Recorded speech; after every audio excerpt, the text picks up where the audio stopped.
This week's Torah portion is called Vayigash, and it means to approach. Judah is approaching Joseph. He doesn't know him to be Joseph. He thinks he's the second in command to Pharaoh, the viceroy of Egypt, but he's approaching.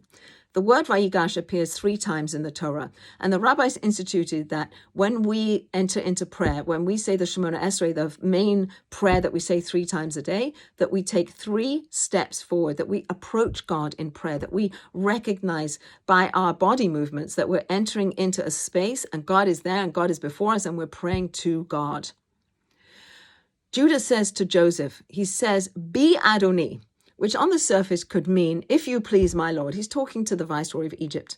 However, the Kabbalists teach us that "Be Adoni" means that inside me is divinity, inside me is holiness, that I have a holy soul that comes from God, that's within inside of me. So when I enter into prayer or I come to God, I have to recognize that there's God inside of me as well as God is outside of me. And how do I get there? I have to nullify myself. I have to push my ego aside. I have to somehow access the insides that has divinity within it. Many times in this week's Torah portion, Joseph cries. And we understand that tears are the soul sweating, that he's accessing his insides, that he's remained hidden. He's hiding his identity. He's hiding who he is. And now he's beginning to access his insides. He's beginning to push away all the barriers that separated him from who he is. And now he's crying. He's authentically manifesting himself and his soul. So we have an outside and we have an inside. And now we've got to pull the 2 together.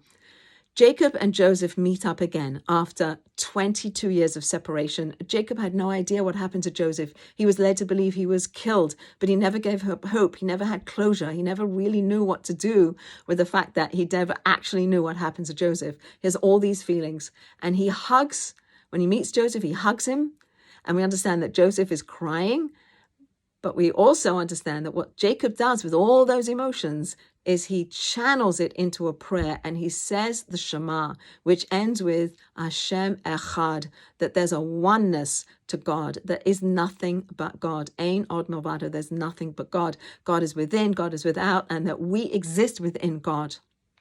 Also in this week's Torah portion, Joseph reveals himself.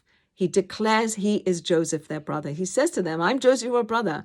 And they're startled. They don't understand. And all of a sudden they have this clarity as to why everything happened the way it did. All the things that happened over the course of the last 22 years were orchestrated by God, that God was involved in everything and it all happened the way it had to happen, and that it's all for the good.